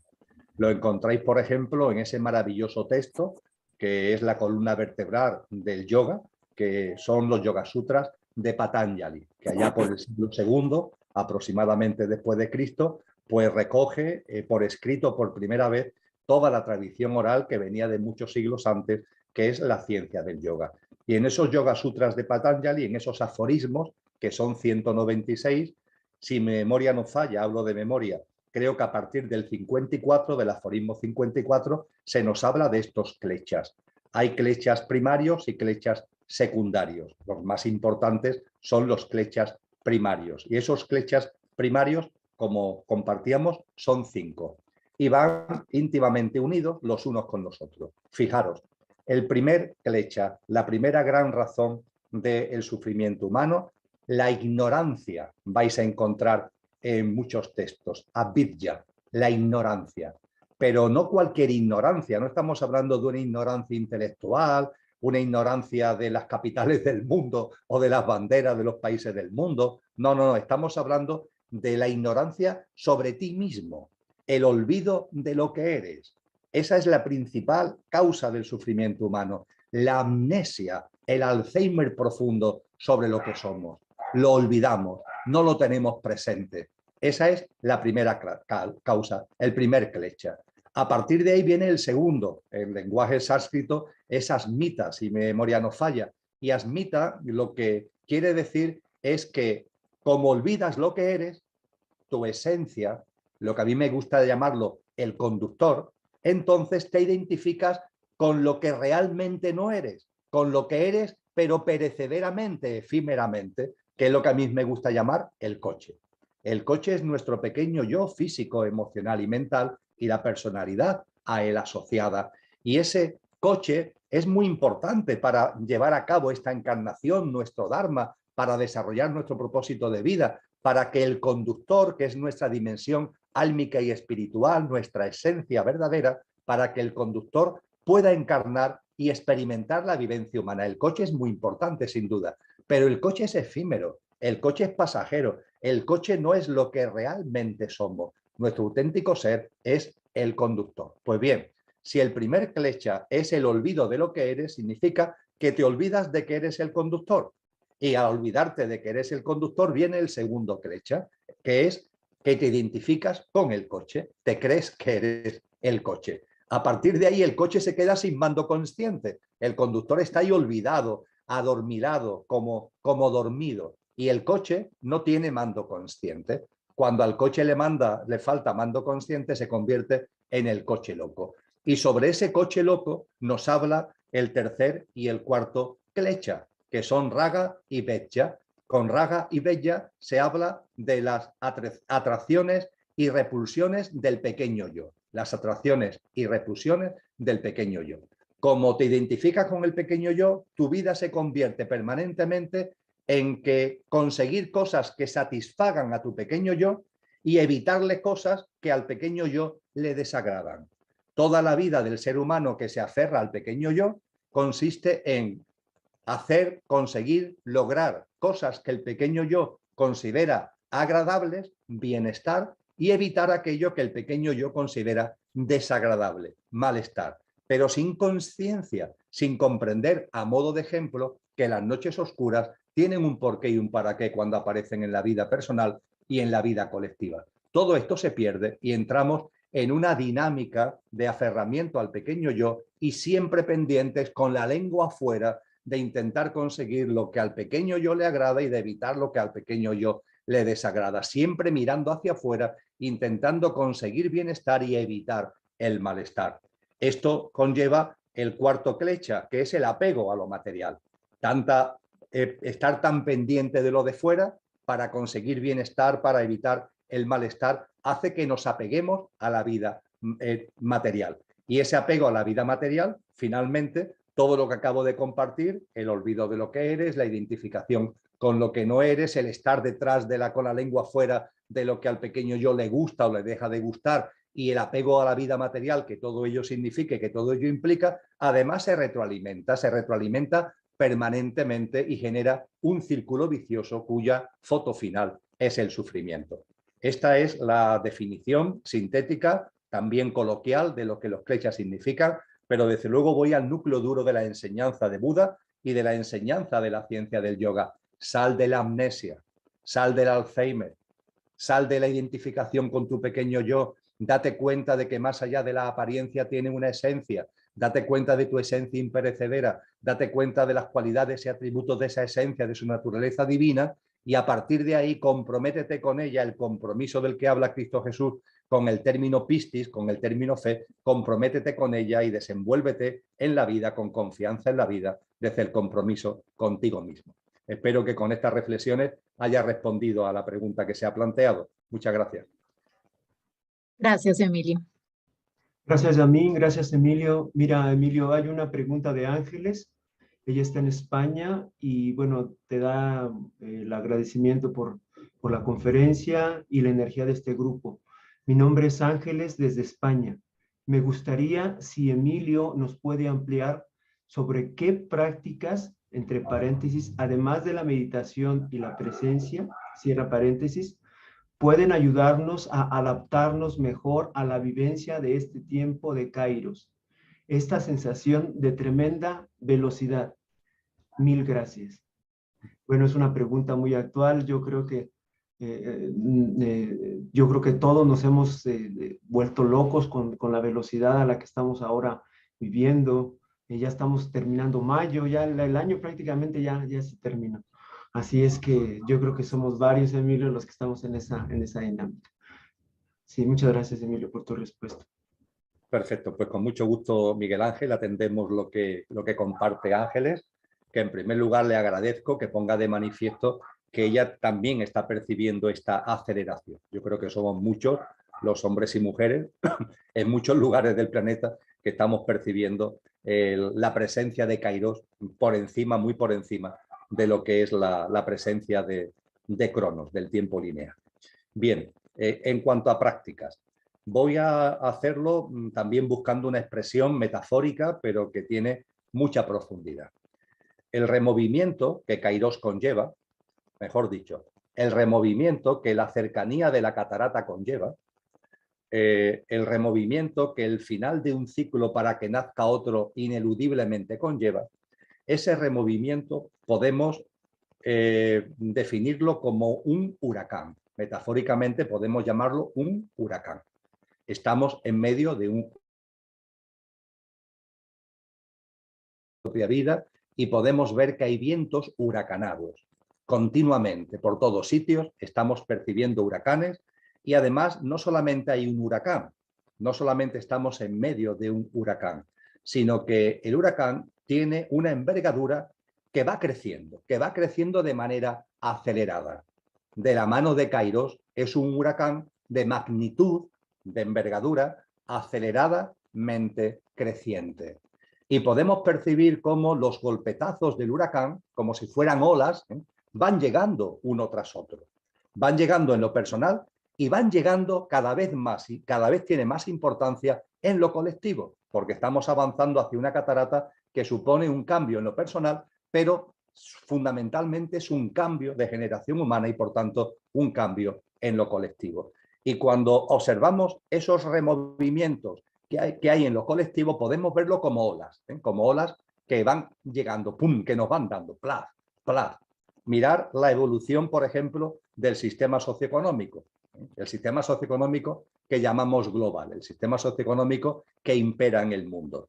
Daros cuenta cómo no hace mucho tiempo se vivió una enorme crisis en una gran parte del planeta, que fue la crisis primero bancaria, que transformó en una crisis económica de endeudamiento de los estados y que provocó desempleo, provocó destrucción de empresas y provocó dolor y provocó sufrimiento. A partir del año 2007-2008 hubo un enorme dolor originado en toda la humanidad como consecuencia del impacto de esa gran crisis que se alargaba en el tiempo, las secuelas se alargaban en el tiempo y todavía ni siquiera habían terminado esas secuelas cuando se hace presente una nueva ola. La nueva ola que hemos vivido de la mano de la crisis sanitaria, que hemos vivido de la mano de lo que han sido estos 2 últimos años, con acontecimientos tremendos que han tambaleado a la humanidad, que han llevado a cosas, a hechos y circunstancias que parecían antes impensables, y cuando parece que empezamos a salir de esa ola, nuevamente aparecen nuevas olas en el horizonte. En muchos de los países en los que vivimos están sonando los tambores de guerra, por ejemplo, en el ámbito europeo, con el tema de Ucrania, pero también hay continuas voces que nos hablan de desabastecimiento, que nos hablan de apagones, que nos hablan de multitud de cosas que nos mantienen o quieren mantenernos en un permanente estado de miedo, en un permanente estado de inseguridad, en un permanente estado de incertidumbre, con una economía que efectivamente cada vez es más insegura, más inestable en el mundo entero. Todo esto tiene que ver con este huracán de magnitud aceleradamente creciente, donde la injusticia social crece y crece, donde los que tienen más cada vez tienen más, los que tienen menos cada vez tienen menos, donde se están batiendo récords de personas que viven en situación de hambre solemne en el mundo, donde la injusticia, insisto, es tan tremenda que las organizaciones y los colectivos que atienden las injusticias que hay en el mundo dicen que ya ni siquiera hay calificativo, ya no se puede decir que la injusticia social, la desigualdad sea enorme, sea colosal. No es que ya no hay ni calificativos en el diccionario para describir la injusticia y la desigualdad que estamos viviendo. Y todo ello además en pelea con la madre tierra, en pelea con la naturaleza, en una especie de lucha suicida que está originando tantas distorsiones, tantos problemas desde el punto de vista del cambio climático, y todo ello además con unas tecnologías que per se son magníficas, pero que ojo con su uso, porque su uso se está dirigiendo al monitoreo, al control, al dominio de la gente, e igualmente provocando en nuestro entorno distorsiones electromagnéticas que nos afectan físicamente, que nos afectan energéticamente y que también pueden afectar a nuestro sendero de transformación espiritual. Cuando estamos con todo esto, y podía seguir compartiendo al respecto, a los más interesados os remito a una página web, sociedaddistópica.com, que es la página web del proyecto de investigación Consciencia y Sociedad Distópica que tengo el honor de dirigir. En sociedaddistópica.com tenéis todo esto recogido con una abundancia tremenda, porque la distopía que hay en el planeta es enorme. Todo esto tiene que ver con este huracán en el que estamos. Pues bien, ante este huracán, ¿qué hacer? Como preguntaba Ángeles, ante esta aceleración, ante este huracán de magnitud aceleradamente creciente, ¿qué hacer? Enormemente sencillo. Vamos a situarnos en el centro del huracán. Situarnos en el centro del huracán. Porque en el centro de un huracán, en el centro de un tifón, no hay viento. En el centro de un tifón, la temperatura es cálida. En el centro de un tifón, el cielo está despejado. Ahí está el tifón, pero no huimos, no salimos corriendo, nos ponemos en el justo centro, en el justo centro. Y ponernos en el justo centro del huracán significa ponernos en nuestro centro. Es decir, ir viviendo cada vez en mayor presencia de lo que somos. En la medida en que vayamos avanzando en esa práctica de vida, donde morimos a una forma de vida basada en lo egoico, lo egocéntrico, lo material, etcétera, etcétera, y vamos viviendo cada vez más en coherencia con lo que realmente somos y con las cualidades que atesoramos, con la paz, con la verdad, con la belleza, con la fortaleza, con el bien en el mejor sentido de la expresión no dual, con todo ello, que es lo que nos configura desde el punto de vista de nuestra esencia, vamos cada vez haciendo más presente en nuestra vida. Eso es situarse en el centro del huracán, la presencia de lo que somos, el hacer presente nuestro verdadero ser, que el conductor, en definitiva, vaya tomando el mando del coche. Y cuando eso lo llevamos a cabo, podemos percibir como el huracán sigue ahí, pero nosotros estamos en el centro. Y ojo, situarnos en el centro del huracán no solo es lo mejor que podemos hacer por nosotros mismos, bueno, que tiene su importancia, pero que para mí no es lo más importante. Situarnos en el centro del huracán desde la presencia creciente de lo que somos, eso es fundamental también para lo que podemos aportar a los demás.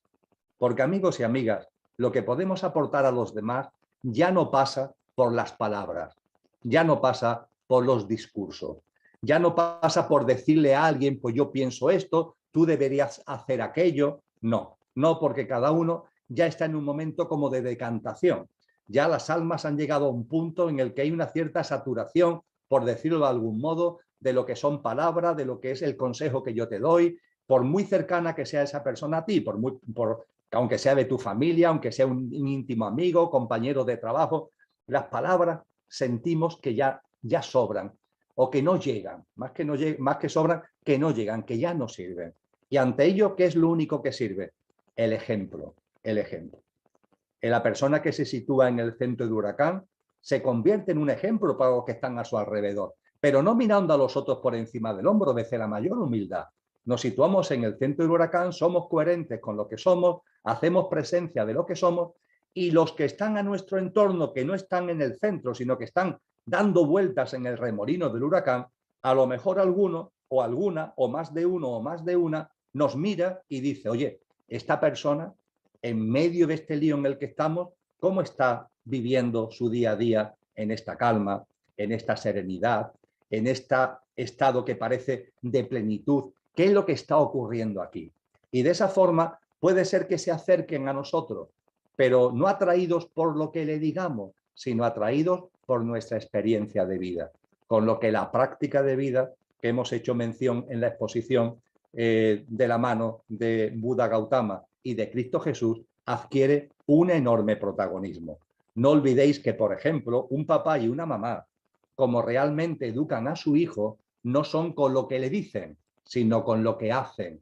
Lo que de verdad impregna a un niño o una niña es el comportamiento de sus padres, no las palabras de sus padres, sino el comportamiento de sus padres. Eso es lo que impregna, eso es la verdadera educación. Pues traslademos esto, porque salvando la escala estamos hablando de algo parecido, traslademos esto al famoso huracán. Estando en un huracán de magnitud aceleradamente creciente, es momento en el que nos situemos en el centro del huracán. Y situarnos en el centro del huracán es una práctica de vida que sea coherente con lo que somos y que nos va a traer esos valores que yo comentaba en mi exposición y del que nos habla el budismo, de esa paz, de esa plenitud, de esa serenidad, etcétera, etcétera, que a lo mejor sirve de faro a alguna de las personas que están ahí en ese inmenso remolino, en ese inmenso huracán. Creo que podemos continuar, Miguel Ángel. Emilio, ¿cómo estás de tiempo? No Bien, estás... bien, sí, podemos atender. Veo que por lo menos hay una pregunta más, no hay ningún problema Sí, para atender. no cabe duda que cuando llegan estas conferencias o dice Emilio que sus dones son comunicación e introspección, entonces ahí vemos cómo los dones y talentos que todas y todos tenemos se pueden expresar. Y pues estando así en esta dinámica, vemos que Emilio después de 2 horas de conversa sigue tan profundo y tan amoroso en su compartir.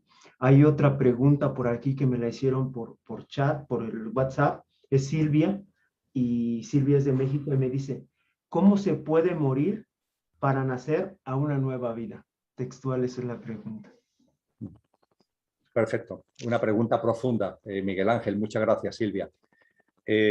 Hablando de lo crístico, hablando de esa presencia divina que hay en nosotros, hablando en definitiva de esa iluminación, ese tomar conciencia de lo que somos y vivir en coherencia con lo que somos.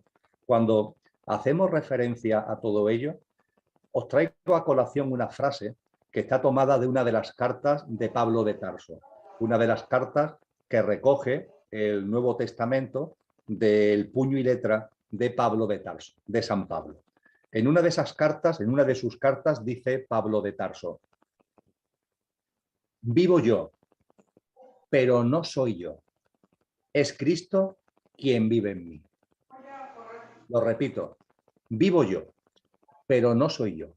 Es Cristo quien vive en mí. Tener como telón de fondo esa frase que se atribuye al místico sufi Al-Halal, allá por el siglo IX, de Dios es yo, y yo soy Dios cuando ceso de ser yo. Tenerlo ahí también como telón de fondo. Pero Pablo de Tarso nos dice, vivo yo, pero no soy yo. Es Cristo quien vive en mí. Estas palabras de Pablo de Tarso las podemos hacer nuestras cada uno. Tú, yo, cada uno de nosotros. Está ahí como potencial, está ahí como posibilidad. Es algo que está latente y que podemos hacer patente a través del sendero de autotransformación al que estamos haciendo referencia en este encuentro. Cuando profundizamos en esa frase, vivo yo pero no soy yo, es Cristo quien vive en mí, fijaros que ahí hay 2 componentes muy importantes.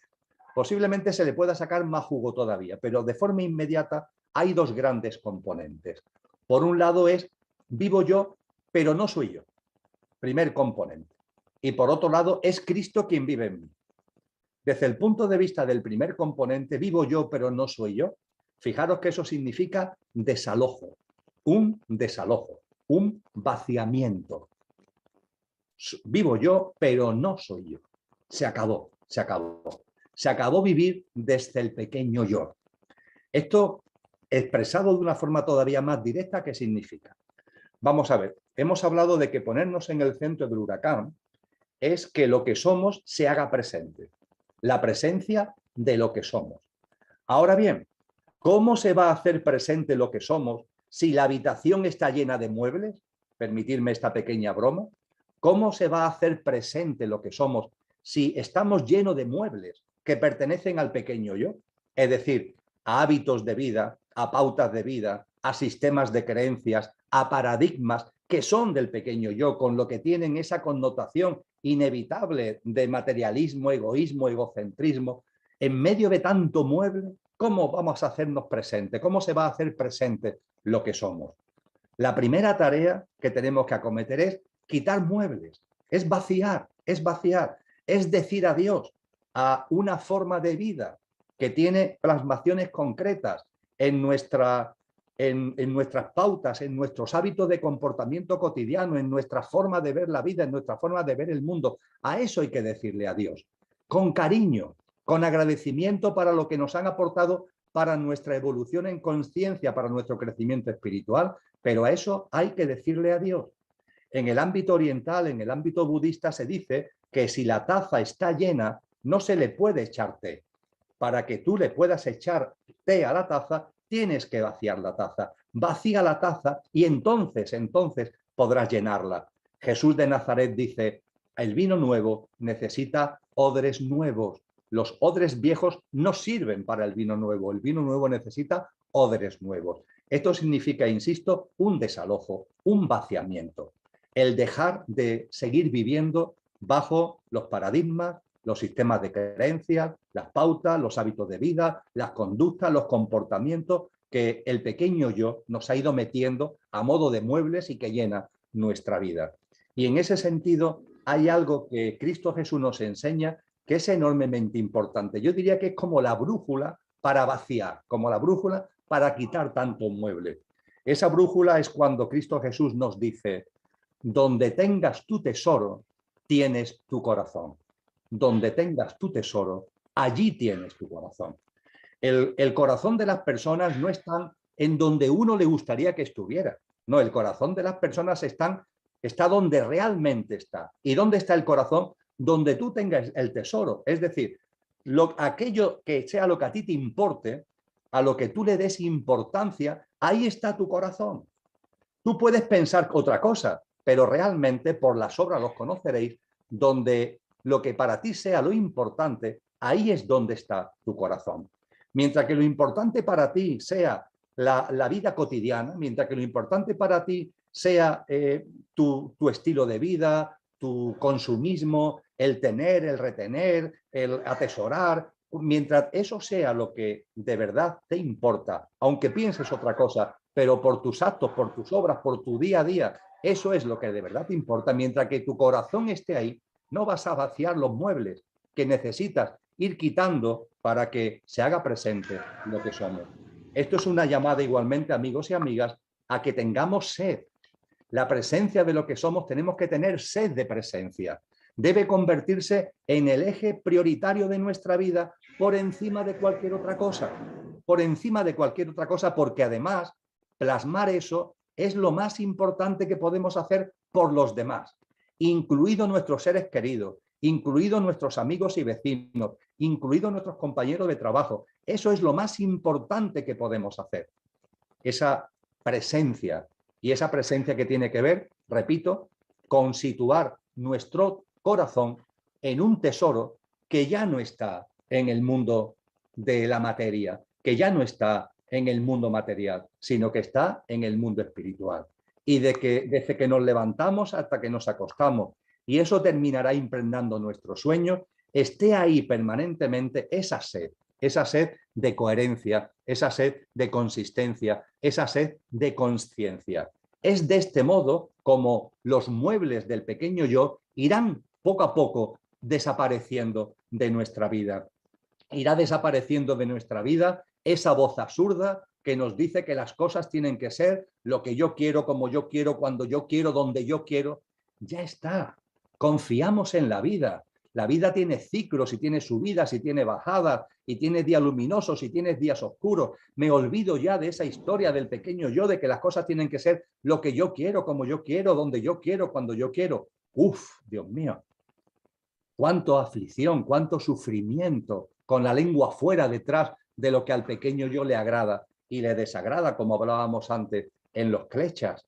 Y miramos la vida y nos damos cuenta que lo importante no es el qué pasa, qué deja de pasar, qué hago, qué dejo de hacer. Siempre el pequeño yo con esos líos que se corresponden con los paradigmas, con el sistema de creencias de esta sociedad, siempre con el qué. Y nos situamos en nuestro centro y percibimos que lo importante no es el qué, sino el cómo se vive el qué. Tengo salud, lo importante no es si tengo la salud o no. Si tengo salud o no tengo salud, eso tiene un sentido profundo, tiene un porqué y un para qué, aunque mi mente no logre discernir el porqué. Pero si tengo salud, lo importante es cómo la vivo, cómo la vivo. Y si lo que tengo es la enfermedad, esa enfermedad, si está en mi vida, también tiene un porqué y un para qué, también tiene un sentido profundo. Y la clave está en cómo la vivo, qué jugo le saco a esa experiencia, llámese salud, llámese enfermedad. Ahí aparece el pequeño yo hablándonos de problemas. Todo el mundo está lleno de problemas por aquí y problemas por allá. No hay problema. Confía en la vida. Todo lo que la vida te pone por delante forma parte del gimnasio de la vida. No hay obstáculos, sino que hay trampolines, no hay problemas, sino experiencias, oportunidades.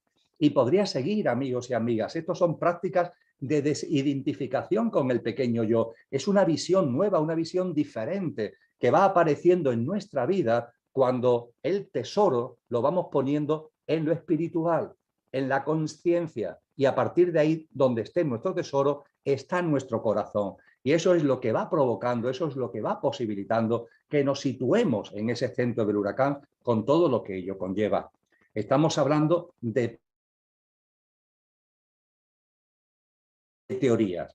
Todo lo contrario, las teorías es lo que llevan a autoengañarnos, es lo que nos lleva a caer en la autocomplacencia, es la que nos lleva a pensar que somos no sé cuánto cuando realmente en nuestras obras y nuestros actos estamos yendo por otro camino. Es el momento, por tanto, del desalojo.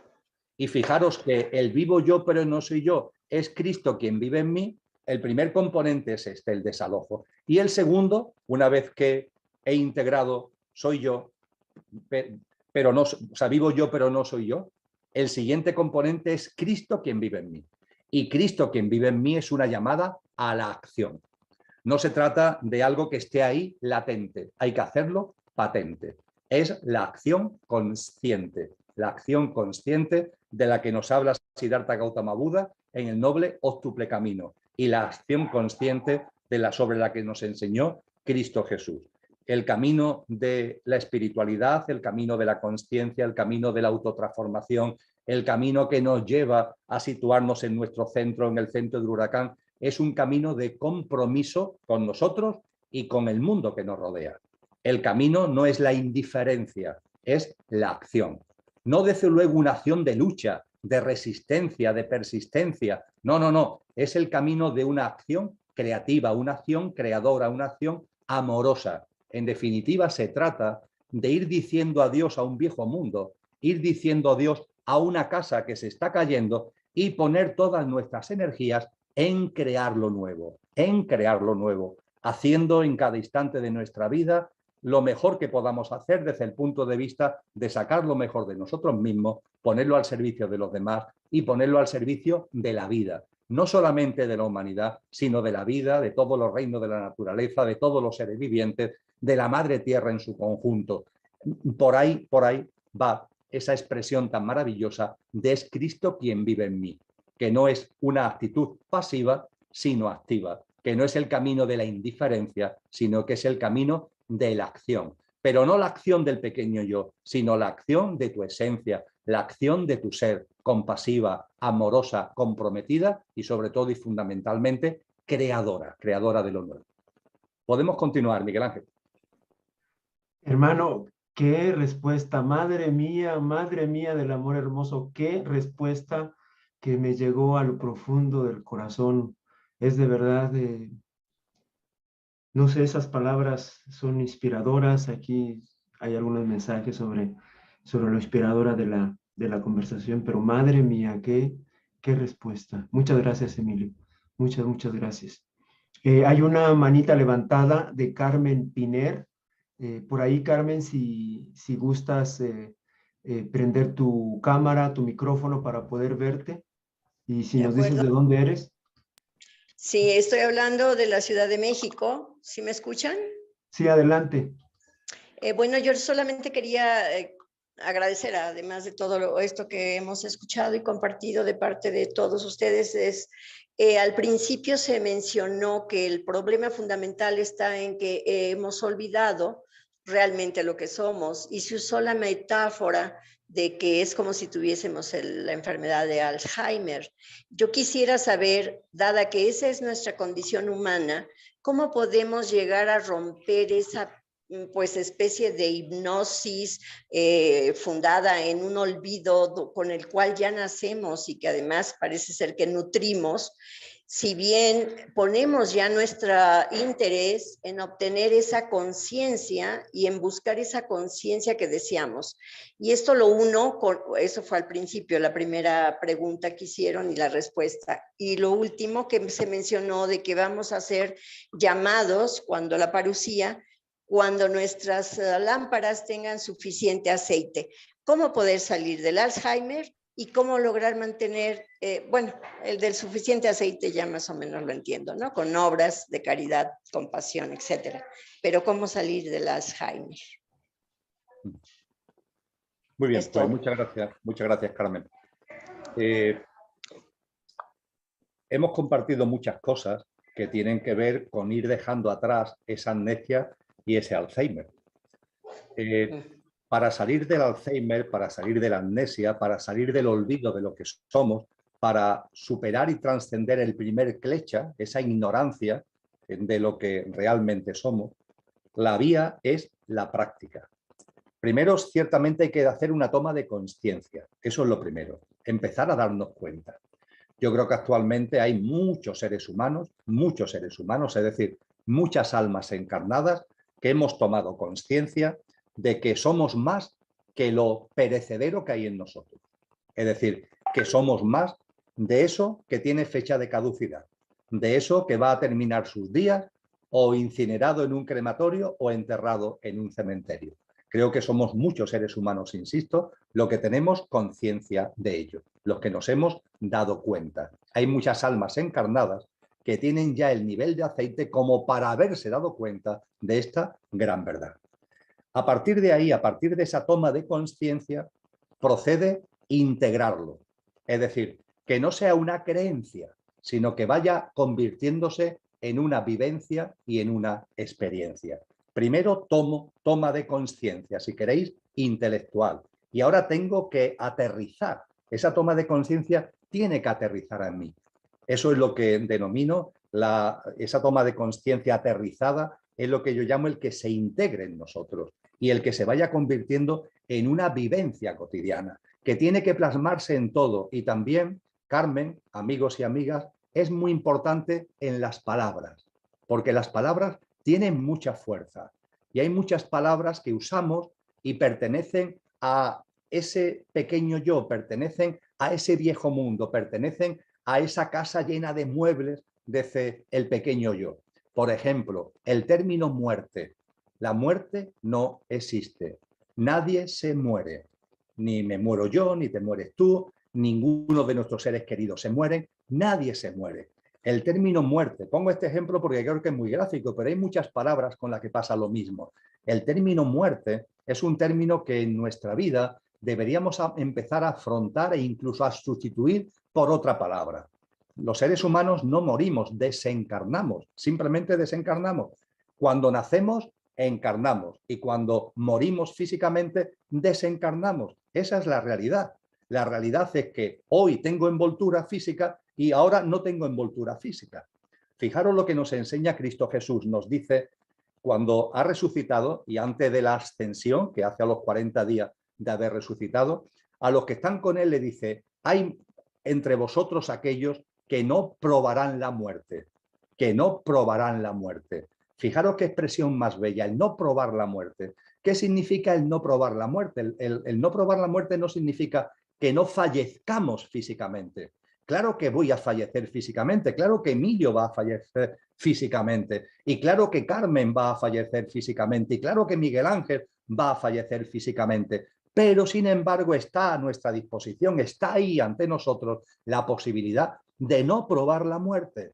¿Y no probar la muerte qué significa? Tomar constancia, tomar conciencia de que en nosotros hay un componente imperecedero y que lo que fallece es lo perecedero, y no solamente tomar conciencia, sino integrarlo. De tal forma que esa integración convierta la creencia en vivencia, convierta la toma de conciencia en experiencia, y que el día en el que esto, en mi caso, deje de funcionar, yo sea plenamente consciente de que esto ha dejado de funcionar y de que abandono el coche que me ha servido para vivir, para experienciar la vivencia humana. Vivo aquí y ahora con conciencia de lo que soy, en una envoltura física. Y cuando esta envoltura física deje de funcionar, seguiré viviendo exactamente igual, en conciencia. Y en ese caso, en conciencia de que lo que soy ya no tiene envoltura física. Si es que no hay más cambios. ¿Tengo envoltura física? No tengo envoltura física. Y en libre albedrío puedo volver a encarnar y volver a tener envoltura física. Pero la conciencia no permanece inalterable. Esto es no probar la muerte. Y esto es un ejemplo de la importancia que tienen también las palabras a la hora de que seamos capaces cada vez más de que la toma de conciencia intelectual, creencia en muchos casos, vaya integrándose y vaya bajando a nosotros plenamente desde el punto de vista de la realidad. Y junto con esta reflexión, quiero unir a lo que ha planteado Carmen otra reflexión más. El ser humano no tiene amnesia. El ser humano no tiene olvido. El ser humano, cuando lo sea de verdad, será un ser humano consciente, porque el ser humano es el coche y el conductor. El ser humano no es un coche con el conductor olvidado. Eso es infrahumano. No es plenamente humano. Esto lo aclaró maravillosamente Jesús de Nazaret, Cristo Jesús, porque él lo llaman de muchas maneras. Si vais a los evangelios, lo llaman el rey de los judíos, lo llaman de muchas maneras, pero él se mantiene impertérrito. Él no hace suyo ninguna de las denominaciones que le dicen. Como mucho, dice, tú lo has dicho. Eso yo no lo hago mío. Ahora bien, hay un apelativo que acepta que le den los demás y que él hace mención para definirse a él mismo. Ese apelativo es el Hijo del Hombre. El Hijo del Hombre. Reflexionar sobre esta descripción que se hace de sí mismo. El Hijo del Hombre. ¿Qué significa eso del Hijo del Hombre? ¿Por qué Cristo Jesús admite que se le llame y él mismo se autodenomina el Hijo del Hombre? Porque tal como él vive, es a lo que estamos llamados nosotros a vivir. Él dice, todo lo que yo hago podéis hacer e incluso más. Todo lo que yo hago lo podéis hacer e incluso más. Estamos llamados en nuestra evolución humana, en nuestra plenitud de un coche conductor que vive desde el mando consciente del conductor, estamos llamados precisamente a hacer nuestra esa forma de vida que hace 2000 años Jesús de Nazaret, Cristo Jesús, ya plasmó. Por eso él se llama el Hijo del Hombre, para decirnos, esto es a lo que todos estamos llamados. Esta es la vocación y esta es la vocación del ser humano. El ser humano será un ser humano pleno, con un coche perfecto, un coche energético, físico, emocional, mental, en armonía, en equilibrio, en perfecto estado de servicio, en perfecto estado de funcionamiento, en salud permanente, en alegría constante, bajo el mando consciente de un coche, donde la naturaleza divina sea la que toma el mando del coche y se plasma trayendo el cielo a la tierra y se plasma en esa forma maravillosa de vida que San Juan de la Cruz describe en su cántico espiritual. Mil gracias derramando, pasó por estos sotos con soltura y yéndolos mirando con sola su figura, vestidos los dejó de hermosura. A eso estamos llamados. Y en este momento de removimientos, en este momento de huracán, en estos momentos donde la catarata ya empieza a escucharse, tenemos que ser muy conscientes de que se está abriendo dos caminos. Se está abriendo el camino de la autotransformación, se está abriendo el camino de la plenitud, se está abriendo el camino de la consciencia, se está abriendo el camino de la vivencia desde las cualidades de lo que realmente somos, se está abriendo el camino de ser plenamente humanos. Y por otro lado se ha abierto el camino de lo infrahumano, ese infrahumanismo que algunos denominan actualmente transhumanismo, un ser humano apegado a lo material, cuya única aspiración es vivir el mayor número de años posibles, porque cuando yo muera ya se acaba la vida, o vete a saber qué es lo que pasa, sin un sentido trascendente de la vida, buscando instrumentos de tecnología, la tecnología y la ciencia aplicada a la salud para que la esperanza de vida aumente, y órganos híbridos para que el pulmón, cuando no me funcione, me pongan un pulmón máquina, un riñón máquina, con tal de seguir aquí viviendo más tiempo. Ese es el camino del infrahumanismo, ese es el camino que nos conduce por el polo opuesto a la conversión en el Hijo del Hombre, en ser plenamente humano, con lo que lo natural, lo que nos corresponde, lo que está en coherencia con lo que somos, no es el Alzheimer, no es el olvido, es el recuerdo pleno. Aquí no estamos hablando de hacer algo que vaya contra natura, todo lo contrario, lo que va contra natura es lo que se hace cuando estamos aferrados a lo material. Eso sí que es ir contra natura, eso sí que es ir contra el sentido de la vida. Cuando esto lo comprendemos, cuando esto lo vemos, nos damos cuenta que esto no es ni sencillo ni fácil. El camino de la consciencia, el camino de la espiritualidad, no es ni sencillo ni fácil, es lo natural. ¿Va a haber algo más natural que yo viva en coherencia con lo que soy? ¿Hay algo más natural que yo viva en coherencia con mi verdadero ser? Es lo que comparto con vosotros al hilo de la intervención de Carmen. Gracias. Gracias, Emilio. Qué barbaridad, qué respuestas, Cada una de esas, con esas respuestas, el contestar esas preguntas, es motivo de reflexionar. Bueno, Emilio, yo creo que estamos terminando, son 2 horas y media de trabajo, de conversación, para ti ya es tarde y puedas descansar. Ya no hay alguna otra pregunta por aquí y ya no hay manitas levantadas, entonces solamente, pues de nuevo, reconocer tu generosidad, agradecerte pues todo esto que nos regalas, que nos compartes desde tu corazón. Y bueno, yo te veo tan fresco como una lechuga. Yo estoy nervioso pues, por la gente atendiendo pues a las trabajadoras. Esto, yo te veo súper tranquilo. Qué barbaridad. Pero bueno, ese cuando hablabas del pequeño yo, ese es el que vive en mí todos los días, a todas horas. Así es que vamos a tratar de estar autoobservándonos y tratar a ver si quiere ese pequeño yo meterse al centro del huracán, a ver qué pasa. Muchas gracias, Miguel Ángel. De verdad que ha sido un placer compartir contigo, compartir con todos vosotros y con todas vosotras.